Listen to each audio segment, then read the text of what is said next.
And the best advice I can give you is treat your flight attendants with respect. And I know that sounds ridiculous, but like if you look a flight attendant in the eye and say please and thank you and just acknowledge them as a human being, I cannot tell you how far that will get you. And it will make all of the difference, truly. And outside of that, I would also give you the warning to not take your shoes off on the plane and walk around without your shoes on. That's like my number one thing to like tell people. It's like, trust me, keep your shoes on the plane. It's so gross. And also know that like the flight attendants are judging you. If we see you walk to the back galley and go into the bathroom without your shoes on, we're judging you. Hello everyone, and welcome to Sunday Morning Coffee with Book Passage, a weekly show where we collect all our favorite moments from last week's free author interviews. If at any point in the video you decide you'd like to see the entire conversation with the author and not just the couple minutes we've selected for you, at the top right-hand corner of each clip we've pinned a link to the original video. Just click the image that looks like an eye and select the appropriate author from the sidebar. Thank you for joining us for Sunday Morning Coffee. We really appreciate it. Now on to the show. He's been shot. My husband, help!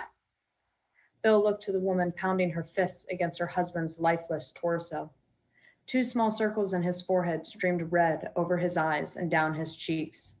The flight attendant brushed the curls out of her face as she pulled herself up on the armrest for a closer look. They weren't bullets. They were rivets from the plane. The plane vibrated violently and the floor began to buckle. Bill could feel everything shifting beneath him. He wondered if the airframe would hold. He wondered how much time they had. The flight attendant continued on, placing her hand in a dark spot on the carpet. At the same moment, Bill smelled the urine. The flight attendant looked up at the man in the aisle seat. He stared off in a state of shock, the puddle spreading at his feet. "Ice," someone moaned. The flight attendant turned. Bill watched the passenger on the other side of the aisle extend her hands to the young woman, holding out a fleshy chunk of something. The flight attendant recoiled. Looking up, the passenger's chin and neck were painted crimson. "Eyes," she repeated, a wave of blood gushing out of her mouth. It was her tongue. Bill glanced over his shoulder to the back wall, watching the cord of the interphone thrash in the wind as the flight attendant crawled toward it. He looked to the other side of the galley. The third flight attendant lay crumpled on the floor, a toppled carton of juice next to her. Bill turned his head to the side, watching the glugs of orange mixed with the pool of red around her body. The brunette dragged herself at last to the end of the aisle, packets of sugar and mini creamers crunching against her uniform. She reached a hand forward, but yanked it back. A pair of black dress shoes blocked her path. The flight attendant looked up. Lying at Bill's feet, broken and bloodied, her jaw hung open, but no words came. Bill's tie flapped in the wind. The sound of the engine screamed at them both, willing something, anything to happen. But if you're, the flight attendant stammered, looking up at Bill, betrayal written across her face. "Who has control of the plane, Captain Hoffman?" Bill inhaled sharply as though to speak. Couldn't. He looked down the plane to the closed cockpit door. He was supposed to be on the other side. Bill leapt over the flight attendant, sprinting down the aisle toward the front of the aircraft. He ran as fast as he could, but the door seemed to move farther away the faster he ran. All around him, people cried out, begging him to stop and help them. He kept running. The door kept moving further and farther away. He closed his eyes. His body slammed into the door without warning, his skull bashing against the impenetrable surface. His hands cradled his head as he stumbled backward. Woozy, he tried to think of how he could breach the sealed cockpit, but not a single idea came to mind. He pounded on the door until his fists went numb. Hyperventilating, he stepped back to kick at it when he heard a click. The door unlocked and cracked open. Bill rushed inside. Buttons flashed red and amber warnings on nearly every surface in the cockpit. A loud, incessant alarm screeched, the shrill noise intensifying in the tiny space. He sat down in the seat on the left, the captain's seat. He struggled to focus on the display in front of him as the plane's thrashing tossed the numbers about. Red, followed him everywhere he looked. Every button, every knob, every display was screaming at him. Through the window, the approaching ground loomed closer and closer. Get to work, Bill ordered himself. His hand stretched out in front of him, frozen. Damn it, you're the captain. You need to make a decision. You're running out of time. The alarms got louder.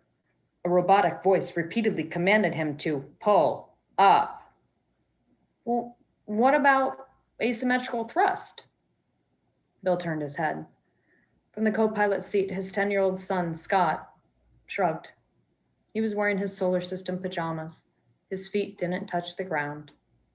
You could give that a try, the boy added. Bill looked back to his hands. His fingers refused to move.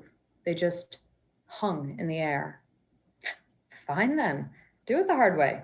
Dive and use speed to keep a straight line. He turned again to see his wife now reclined in the chair, arms crossed. She gave him that smirk, the one she used when they both knew she was right. God, she was gorgeous. Sweat dripped down his neck as he struggled to move and take action, but he remained paralyzed in fear, terrified he would make the wrong call. Carrie tucked her hair behind one ear as she leaned over, placing a hand on her husband's knee. Bill, it's time. He gasped for air as his body shot upright. Moonlight poured through the crack in the curtains to streak across the king-size bed. He scanned the room for the flashing warnings. He listened for the alarms, but heard only a neighbor's dog barking outside. Bill dropped his head in his hands with an exhale. Same one? Carrie asked from the other side of the bed.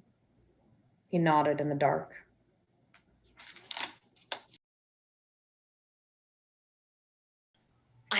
I feel like I'm a suspicious person when I'm reading. Like I think it's the curiosity and like I feel like questions are what fuel an idea. And when I was writing this neighborhood, I'm fascinated by this idea that there are mysteries inside every person. And that's really the heart of what you're unraveling. There's the mystery on the page, but then there's the mysteries inside people. And so much of that is fueled by suspicion. And that was a theme that kind of took on a life of their own, because what happens if we're only viewing things through an eye of suspicion? Kind of like we were talking about through an eye of fear, how that changes the way we view things. When you're suspicious, I think it changes the way you view all the dynamics too. And just and then when you add motivation to that, mm-hmm. and you add that someone has their own personal agenda and is able to use that to change someone else's belief, because not because of truth, but because of what they want to be true or to be believed. Yes, I love that. I feel like I could write. I'm so interested in that. I feel like I could keep writing that theme in different books and just exploring it in different ways. But isn't that what suspense is? Isn't that what mysteries are? Isn't that what thrillers are? A search for a feeling of justice and a feeling that the good guys win and the bad guys get what's coming to them, and then sort of saying, but what is good? And what does that mean? I feel like so many of us are exploring that in different ways, and that is sort of at the heart of so much of suspense. And I think it's what makes it resonate and makes them thought-provoking reads as well. The only way that I'm a big fan of Adrienne Marie Brown and pleasure activism. I think the only way that we're going to actually be able to make real change is if people really enjoy making change. So yeah, I think follow love and follow passion. Oh, what a lovely sentiment to draw to a close on. I don't want to step on that, but I did have the thought that in studying fungi and looking at how they work in ecologies, I think you soon realize they don't make sense without the communities of which they're part. They live inside of their food, and they are in relationship with them and every other element around them, in the soil, the microbes, with animals, with other forms of life.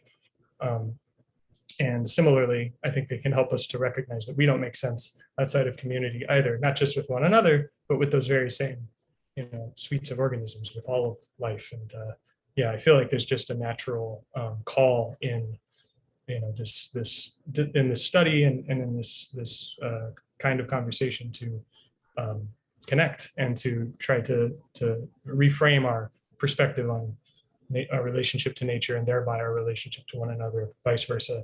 I think that's like, to me, the thing I really hope that people take away from the book, but also from the kind of work that you and others are doing with fungi and all of these conversations around fungi. Like, it's about much broader and more pressing things than just learning all the names of the mushrooms or finding something good to eat in the forest, you know. So here's just a very short passage from Count the Ways. Here was what Eleanor had learned over the years since she'd wept over a chickenpox scab on her daughter's scalp and the bald spot it left there, believing that event qualified as a heartbreak. The worst things, the ones that actually got you, were almost never the ones you spent your time worrying about. In all those years, nobody ever fell over the edge of the waterfall onto the rocks. That never happened, but plenty more did. So much else fell apart. So much floated away. So much had been broken. A person can survive a lot, it turned out. Those things change you, but you carry on. She turned her face to the racing water. Even now, in midsummer, it crashed over the rocks. But somewhere, a mile beyond this place, or 3 miles, or 5, beyond the old people sitting in their cars, listening to the radio, beyond the men with their fishing poles, conferring among themselves on whether the Red Sox had a chance in the playoffs, and the young couples kissing or smoking weed, and the mothers nursing babies, beyond the teenagers daring each other to jump off the rocks, the ones like Eleanor and Cam, just standing there, taking it all in, all those human beings figuring out how to live their lives the best they knew, count the ways, or the brook would keep on running, sometimes faster, sometimes slower, but the water never stopped moving. It flowed all the way to the dam in town, and beyond that to the river, which flowed to the ocean, which reached as far as the horizon, and even farther than that.